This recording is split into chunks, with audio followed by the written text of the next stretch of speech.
epitaphs of dead people from the cemetery. And this is used in a lot of acting workshops for acting students to develop their emotional control, to identify a character and to present that character, and to work on the emotional delivery of the character. And to do that, an actor has to create, as all actors do in all scenes and in all work, a backstory. Okay? And the backstories are all around life in this apparently idyllic Midwestern small town. Just to give you an overview of what we're doing here. All right, and so the actors are in place, and we will begin. Welcome to Spoon River Cemetery, Spoon River, Illinois.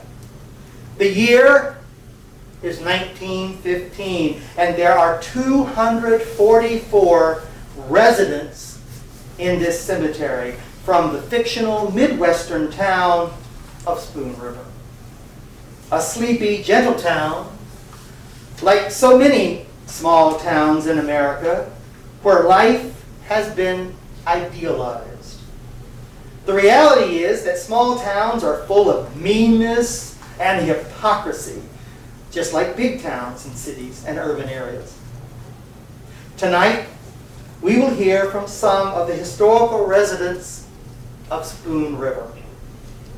Their epitaph monologues share perspectives on their own lives, their secrets, guilt, hatred, or even escape from the limitations or repression of life in Spoon River. I'll call each person in turn from their final resting place to speak directly to you. Now, Spoon River was very fortunate to have not one but two doctors in residence. And each doctor's life was different despite the close-knit community in which they served. Let's start by calling forth one of those town doctors.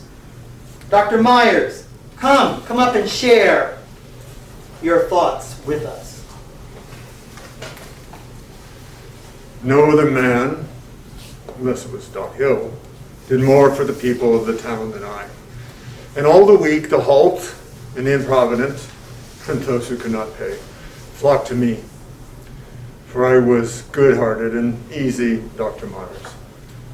I was healthy and happy and in comfortable fortune. I was blessed with a congenial wife, my children all raised and wedded and doing well in the world. And then, one night, Minerva, the poetess, came to me in her trouble, crying. And I tried to help her, but she died. And they indicted me, and the newspaper disgraced me. My wife perished of a broken heart. The pneumonia finished me. And so a life of service and contentment ruined by the decision to help a female resident with her moral dilemma. A medical humanitarian service that, at the time, left him in disgrace, an outcast in his own community. Now, women in Spoon River led customary lives, but suffered silently and alone with their own personal tragedies. Despite having a spouse, life realities impacted their self-worth and self-acceptance. One such example is Pauline Barrett, who can share with us her personal tragedy.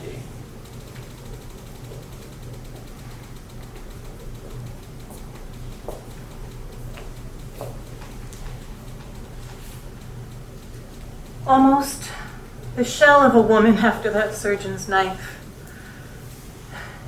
And nearly a year working to build back my strength till the dawn of our decennial had me my seeming self again. We walked the forest together on a silent path of moss and turf, but I could not look into your eyes, and you could not look into my eyes, for we both knew the sorrow that we carried. The beginning of gray in your hair, and I, but a shell of myself. And what did we speak of? Water, air, anything to distract us from our thoughts. And then your gift of wild roses set on our dinner table. My poor heart, how bravely you struggle to remember a forgotten rapture. And then my mood sank as the night came on and you left me alone in my room as you did that night I was your bride. Dear heart, and I looked in the mirror and something said to me,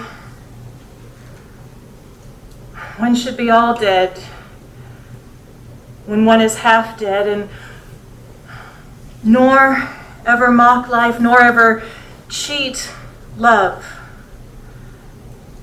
And so I did it, looking there in the mirror. Dear, will you ever understand?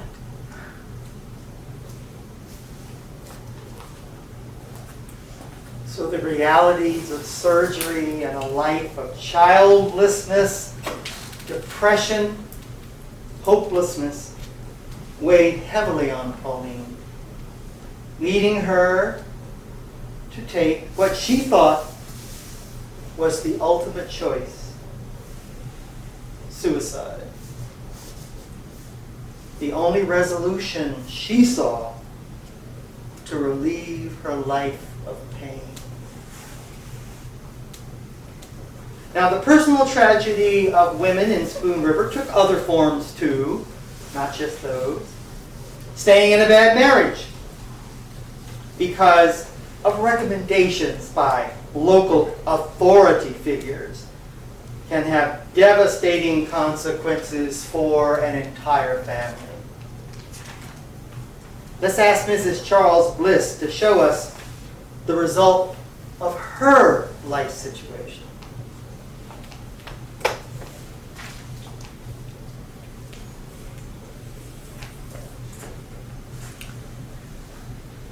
I tried. Lord knows I tried. I went to the preacher, and he advised me, don't divorce him for the sake of the children. He went to the judge, who advised the same. So we stuck to the end of the path. But 2 of the children thought he was right, and 2 of the children thought I was right. And the 2 who sided with him blamed me, and the 2 who sided with me blamed him. And they each grieved for the one they sided with, torn with the guilt of judging, and tortured in spirit, for they could not love equally him and me. Oh, even a fool knows that you can't raise plants in a dark cellar or under a rock. They come up all twisted and weak. But preachers and judges advise raising a soul where there's no sunlight, only twilight, where there's no warmth, but only dampness and cold. Preachers and judges, So, trusted advisors often do not have the best interests of women and children in the forefront when giving such sensitive counsel. Does avoiding divorce outweigh the lifelong value of children's love and happiness? Conflict between residents were felt even when a resident escaped to the beckoning world outside Spoon River. Amelia Garrick can shed some light on her relationship with one such person who fled Moon River.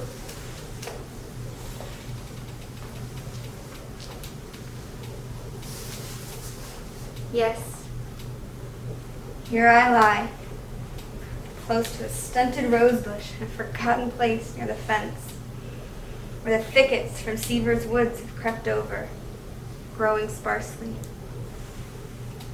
And you are a leader in New York, wife of a noted millionaire, a name in the society columns. Beautiful, admired, magnified, perhaps, by the mirage of distance. You have succeeded. I have failed in the eyes of the world. You are alive. I am dead. Yet, I know that I vanquished your spirit. And I know that lying here, far from you, unheard of among your great friends in the brilliant world where you move, I am really the unconquerable power over your life that robs it of complete triumph. So, Amelia achieved a personal life victory despite not leaving Spoon River. Was her friend's escape to the city running toward something, or in actuality, away from something? When death is predicted, we begin to really see the world around us. We feel and smell and see and taste life more fully. One's favorite places become part of one's inner soul. Isaiah Beethoven had such an experience.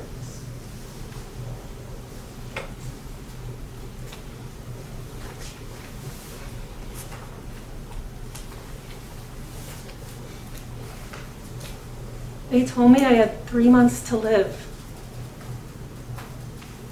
So I crept to Bernadotte and sat by the mill for hours and hours where the waters, deeply moving, seemed not to move.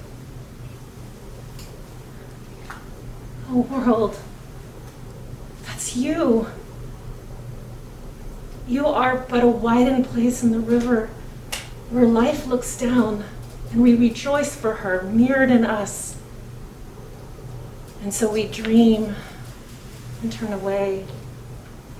But when again we look for the face, behold the lowlands and the blasted cottonwood trees where we empty into a larger stream. But here by the mill, the castle clouds mock themselves in the dizzy water. And over agate floor at night, the flame of the moon ran under my eyes. Amid a forest, stillness broken by a flute in a hut on a hill. At last, when I came to lie in bed, weak and in pain, with the dreams about me,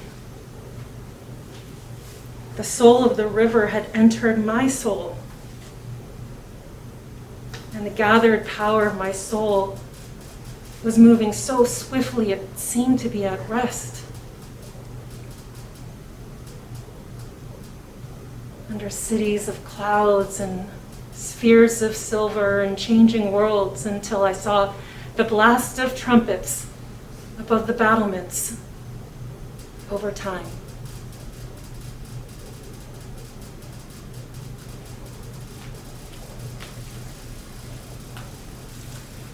And so, death came to these residents of Spoon River as it did to each of the 244 inhabitants of the Spoon River Cemetery. Each person has a different story to share with the living as a way to improve the future. History is actually a learning experience, so that mistakes, if heeded, will not be repeated in the future. Thank you, residents.